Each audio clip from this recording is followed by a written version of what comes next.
fundamentalmente pensando en lo que nos convoca hoy día y en el tema central del que voy a compartir, ¿no es cierto? Y que tiene que ver con los niños, niñas y adolescentes que son víctimas, o que, ¿no es cierto?, de explotación sexual comercial y en particular, como estábamos viendo hoy día, en el tema de la trata de personas. A lo mejor una pequeña... lo manifestaste tú, Rocío, al inicio, de que la trata de personas dentro de la explotación sexual comercial es una de las manifestaciones, ¿no?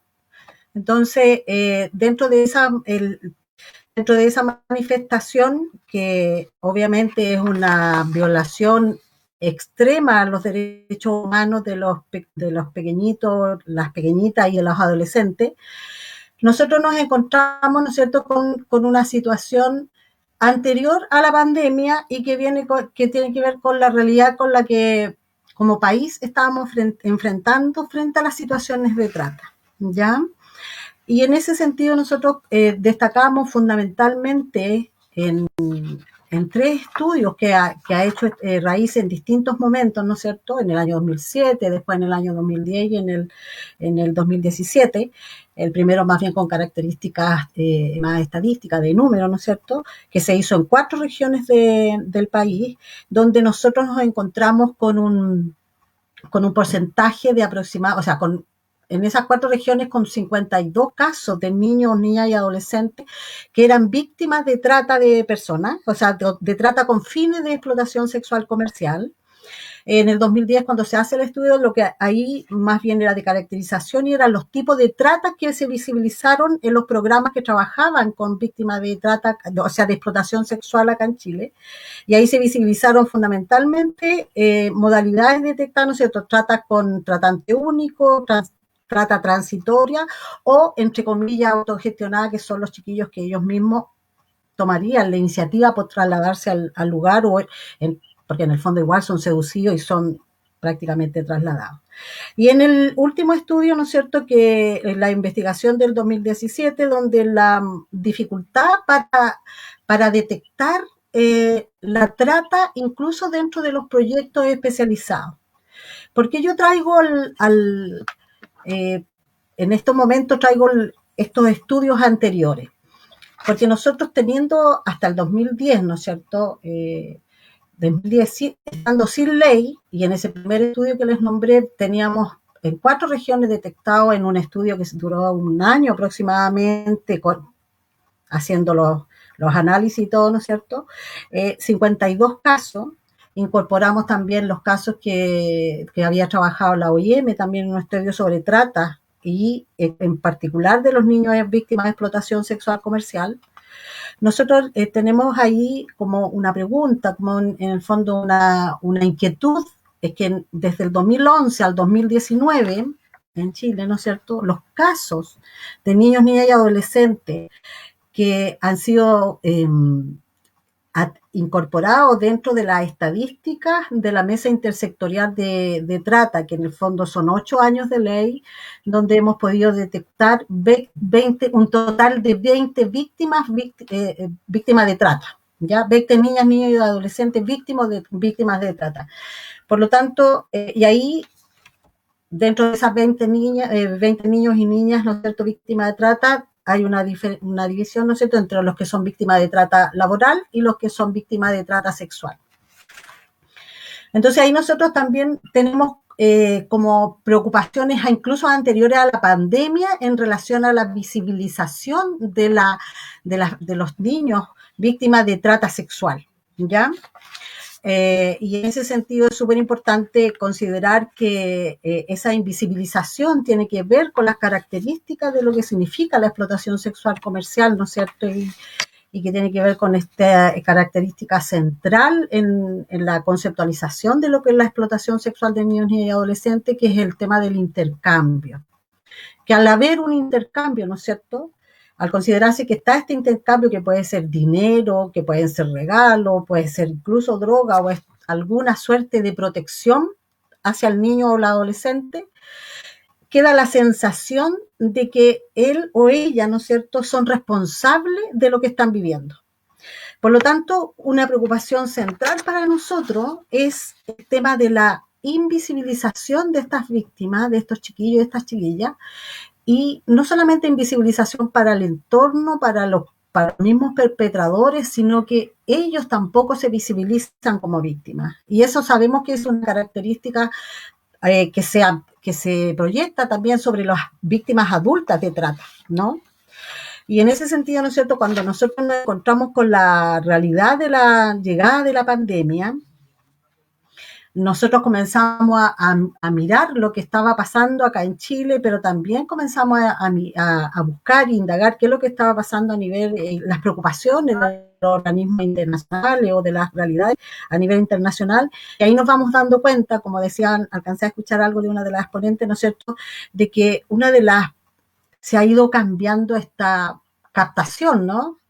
La modalidad y que tiene que ver con lo que nos convoca hoy día, el tema en línea, este tema virtual de la explotación.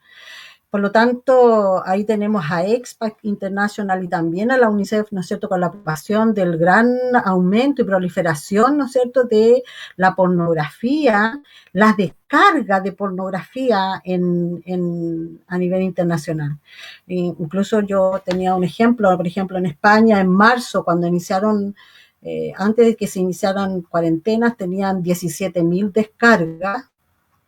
Había un estudio en que tenían alrededor de 17.000 descargas de material pornográfico infantil y después que pasado alrededor de 7 días de estar en cuarentena, esas 17.000 descargas se transformaron en 21.000 descargas de pornografía infantil, por lo tanto significó un 25% de aumento de personas accediendo y buscando este material.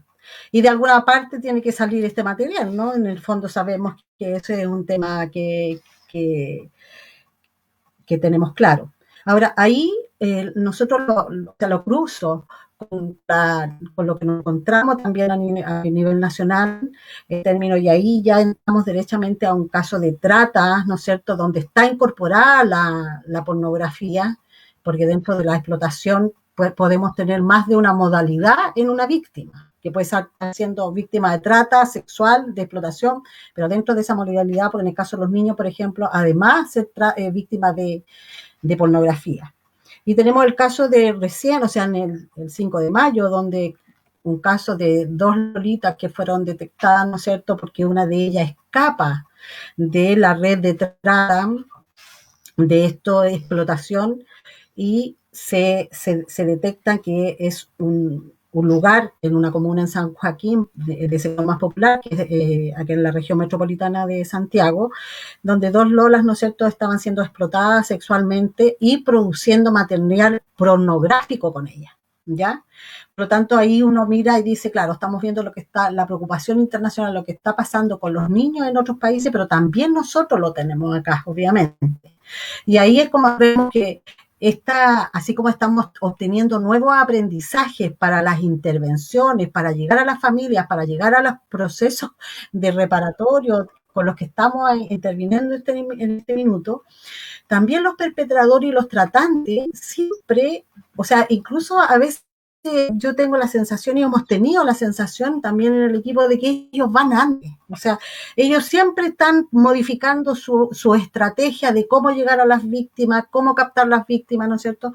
Y en este minuto ellos tienen obviamente que están utilizando este medio que es el más ¿cuánto que se llama?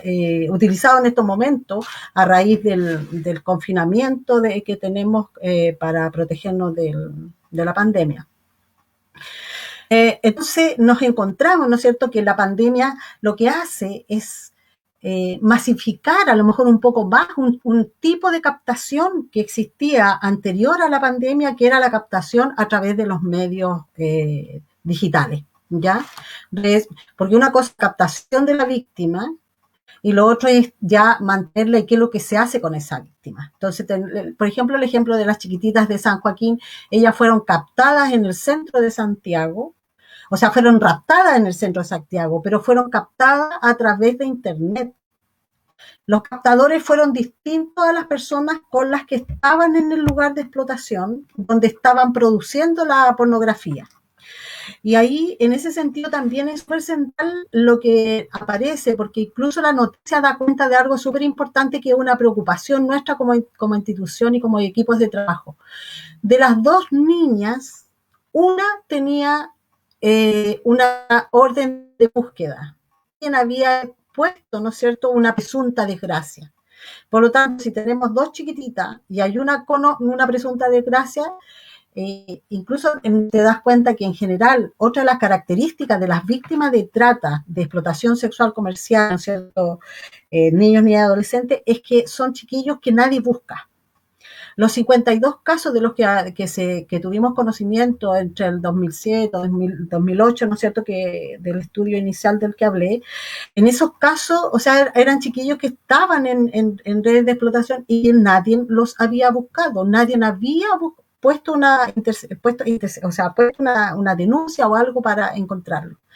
Entonces, un elemento central en la víctima de trata, ¿no es cierto?, es que también, y que es la característica de los niños en general, es esto de no sentirse víctima, no son visualizados como tales, además de que provienen de entornos, ¿no es cierto?, que entornos barriales, muchos, menos las personas con las que nosotros trabajamos, que son entornos barriales, son muy vulnerados, han sido muy vulnerados históricamente en términos económicos, etcétera, ¿no es cierto? Por lo tanto, hay pobreza, hay, no sé, falta de oportunidades. Ahora con la pandemia acá ha quedado en evidencia, ya lo había venido mostrando el estallido social en Chile, pero con la pandemia se pone mucho más en evidencia un país como el nuestro, el nivel de desigualdades y que produce obviamente este tipo de situaciones de vulneración extrema como es la trata de personas.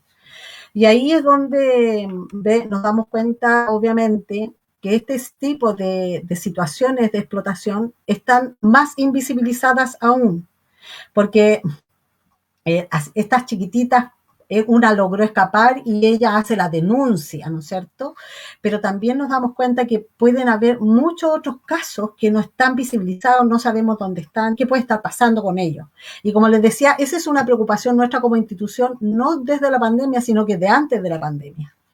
Porque también el tema de la trata interna, ¿no es cierto?, es un tema que nosotros también tenemos históricamente, como culturalmente como país naturalizado, pero eso, bueno, es como una de las realidades latinoamericanas, ¿no? Esto de que la gente que traía, o los niños, o adolescentes traídos del campo a la ciudad, o movían, ¿no es cierto?, para que le ayudaran a algún otro familiar o alguien de buena fe que se suponía que les iba a dar estudio y los chiquillos terminaban explotados o laboralmente o sexualmente, o mujeres y adolescentes que eran traídas directamente a la ciudad y finalmente terminaban en prostíbulos, en lugares donde terminaban en explotación sexual.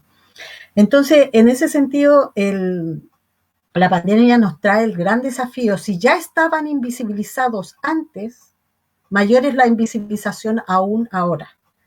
Y con esta suerte de sentirme responsable, si por ejemplo, hoy día vimos, no sé si ustedes conocen esta aplicación TikTok, algo así, ¿no?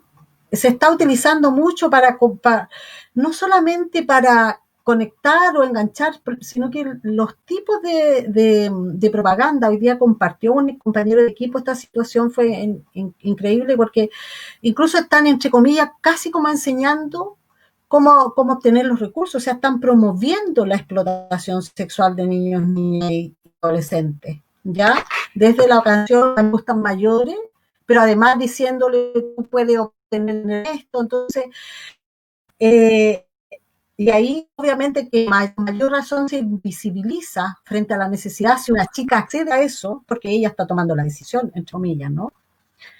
Bueno, y dentro de esta realidad de pandemia, bueno, las acciones nuestras, nosotros tenemos 2 centros de proceso reparatorio acá en la región metropolitana y un centro reparatorio para niños en explotación sexual comercial en Magallanes, en Punta Arenas, y las acciones han estado centradas fundamentalmente, o sea, pensando en este nuevo escenario en el que estamos. Hemos continuado, al igual como lo expresaba la primera compañera, ¿no?, en atención reparatoria e intervención en crisis a distancia, teniendo mucha claridad de que esa intervención tiene tiene un efecto sobre los niños y sobre las familias.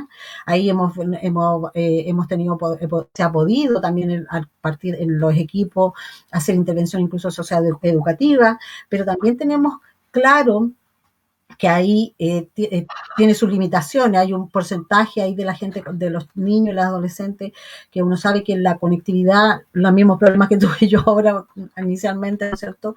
Son situaciones que se dan en general, también se pueden dar con la víctima, pero nosotros se han creado material de apoyo para los equipos de trabajo, protocolos de intervención. En caso necesario, ¿no es cierto?, de intervención presencial lo hemos hecho.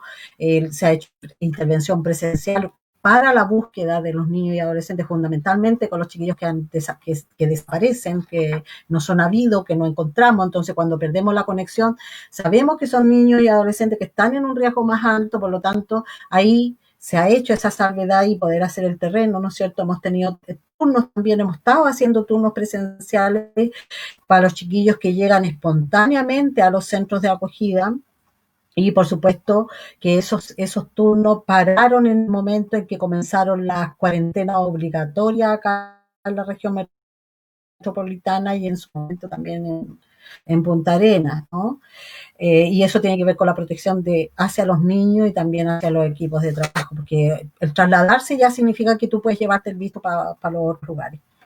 Bueno, también hemos hecho, y ahí un tema que tiene que ver, yo creo, con la realidad que describían también ustedes, o sea, que hemos encontrado, o sea, el tema económico, el hambre, o sea, la cosa económica ha sido brutal, y eso significa que se han hecho campañas a nivel institucional, ¿no es cierto?, para el tema de la subsistencia, y eso significa que algunas empresas amigas o incluso sindicatos, también personas particulares que han hecho donaciones, y hemos estado haciendo aporte en ese sentido también, en esa línea a los niños y sus familias, pero también conectando con las redes que han ido surgiendo en los territorios, acá en la región metropolitana, por ejemplo.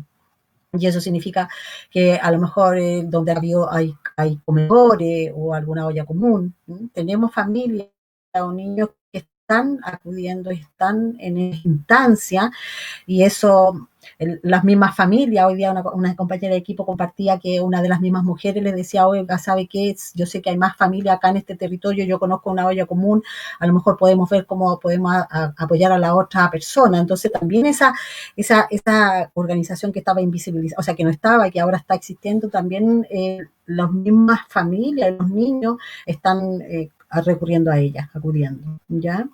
Y a pesar de situación enfrentando, que no es fácil ni para los niños ni la familia y tampoco para los equipos de trabajo, ¿no es cierto? También se han hecho las campañas de sensibilización. Tuvimos la oportunidad de hacer la campaña por el Día Nacional contra la Explotación Sexual Comercial, que se hace todos los años acá en Chile el 18 de mayo, Por lo tanto, ese tipo de actividades tampoco se ha detenido. La formación a distancia, equipos de trabajo y redes locales, las redes locales de infancia, ¿no es cierto?, las OPD, lo que significa el territorio donde están los centros de acogida.